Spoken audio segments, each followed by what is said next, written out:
Clint Cosgrove, Rivals.com, back with another edition of From the Film Room, where we choose a player, break down their physical and athletic skill set, and then turn on the film to show you exactly why they are a special player. This week, we have five-star 2025 quarterback Bryce Underwood out of Belleville High School in Michigan. Extremely productive. The stats speak for themselves. But looking at his physical profile, he's pretty much the prototype. He's in that 6'3", 205-pound range right now. He has a frame that can add plenty of weight, easily be 225 plus without skipping a beat. Incredible length, long levers, and the overall size and toughness to both stand in the pocket and take the big hit or be a key component in the quarterback run game. Now, skill set wise, to put it bluntly, Underwood has an elite skill set in nearly every category there is. I talked about the ability to take the hit, but that rarely happens because of his pocket presence. He's not going to let that happen. He sees the field as good as any quarterback his age, and then has the physical and athletic ability to act on that. Two things we look for in an elite quarterback are, do they win? And are they an accurate passer? Underwood passes both of those with flying colors. He has 2 years of varsity football under his belt, 2 state championships, and completed 65% of his passes this past year. There hasn't been a high school season that he hasn't won a championship. And to put it in perspective, he should technically be a class younger. He should be a 2026. His first championship came during a season where he was technically in line to be an 8th grader. He's a natural leader. He's got a big arm, makes every level of throw phenomenal with both off-balance throws. He's phenomenal at altering his release point when pressured. And, he's equally as capable of being a pro-style quarterback as he is a true dual-threat quarterback. He ran for 642 yards with 8 touchdowns. Despite being the type of signal caller that always scrambles with his eyes downfield. He knows when to hold them, knows when to fold them. He will tuck it and run, and sometimes for an explosive play when he sees that nothing's going on downfield. But one of his best traits is he's very patient, lets the play develop, and he can often find the receiver open after he scrambles. So, without further ado, let's turn on the film and show you exactly why Bryce Underwood is a special player. All right, now on to the film. And this first clip isn't necessarily going to leave you speechless, but this is a special player at work. You see a great display of field vision, Underwood's overall understanding of coverage and pressure concepts, his great pocket presence, ability to make the accurate touch pass, and then really his overall athleticism all in one play. So once the play starts, he feels that extra rusher coming. This becomes a 5-man pressure. And notice how I say he feels instead of he stares down that extra rusher. I stress that he feels him because he is able to keep his eyes downfield with total awareness of what is coming at him and what is going on in the secondary coverage-wise. So Underwood identifies the pressure. That lets him know that there's going to be some area vacated in coverage, and in this case it's where the underneath crossers are going. You see him use that elite athleticism to give a quick juke, work to the outside, and then he knows exactly where his receiver is going to be open because of his understanding of the defensive concept that he's going up against. He never rushes the play here. He makes the perfect touch pass on the move, and Underwood turns this from a potential sack into an explosive play that ultimately goes the distance. Now on to this second play, we get to see the strength of Underwood's arm here, his ability to manipulate defensive backs through his movements, a willingness to stand in the pocket with defenders coming into his face, and then just the phenomenal accuracy in which he throws with. Now, when the play starts, you'll see this is some sort of, I don't know if it's a late in the game or it looks like a prevent defense. So the defense is dropping 8 defenders. Technically, all throwing lanes and spots should be covered and filled. So Bryce identifies that, and knowing that he has 8 men dropping in coverage, he also knows that he needs to create something in order to get his receiver some separation. So what he does when you see this play, he doesn't nod with his shoulder, just like a pump fake. But what it does is that defensive back is keying on him.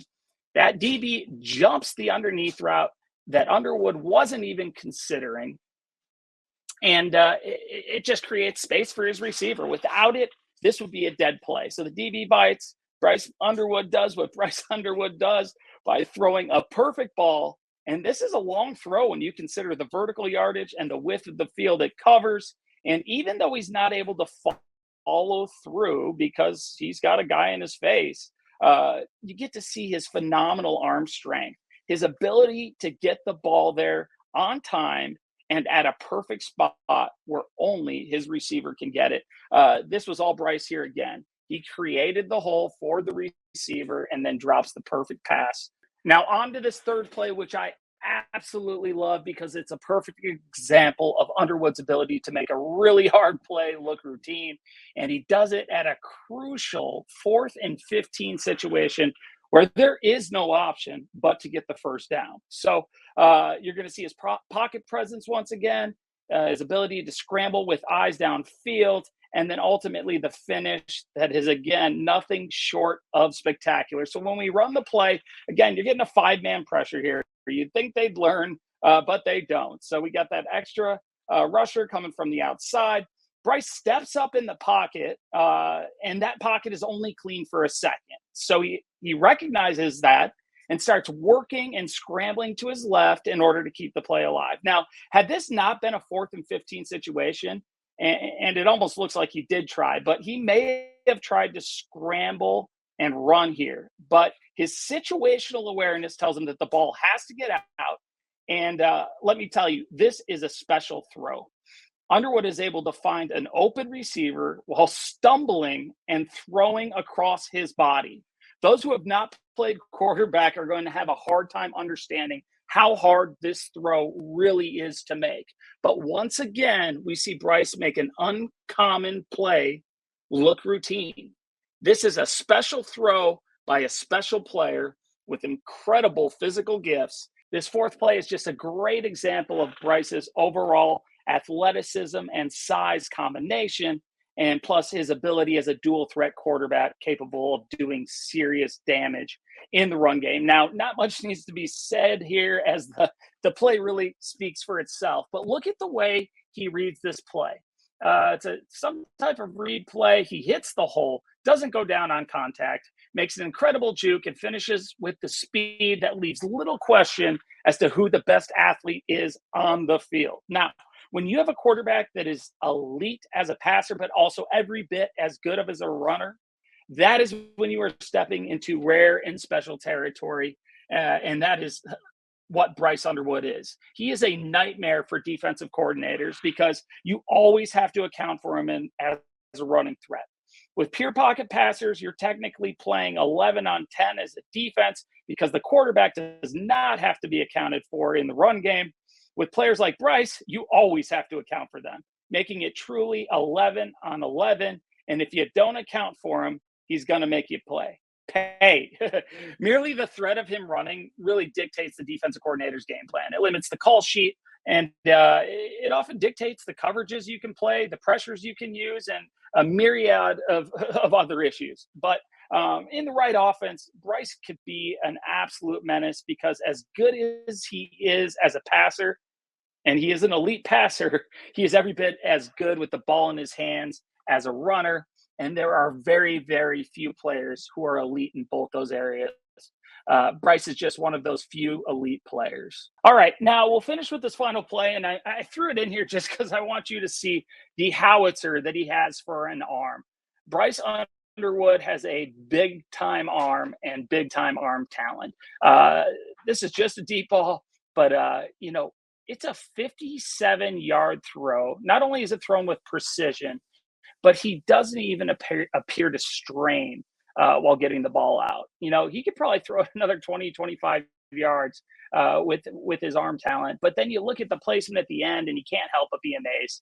Bryce Underwood is the complete player. And the crazy thing is he is only scratching the surface of what he can eventually be as a quarterback. He truly has the ability to be one of those generational type players should he reach his full potential. And there you have it. That is from the film room with five-star quarterback Bryce Underwood out of Belleville High School in Michigan. One of my favorite parts of doing from the film room is the NFL comp, and mine for Underwood is none other than Marcus Mariota. Extremely similar from a physical standpoint, as Mariota was just under 6'4" and weighed in at 222 pounds during the NFL Combine. This is exactly where I see Underwood being by the time he is ready to enter the Combine. They're both high completion percentage passers, with Mariota always in that 67% range that we see Bryce in. And then athletically, very similar. Mariota was always in that 700-yard rushing range. Both completion percentage, yardage, and rushing, very similar to Underwood's high school production and what I see moving forward. But I encourage you to turn on the film of Marcus in high school, as they have very similar playing styles. They scramble to throw. They can alter the trajectory of their release to make the hard throw, off balance throws, whatever it is, deep ball. But there you have it. 5-star Bryce Underwood from the film room.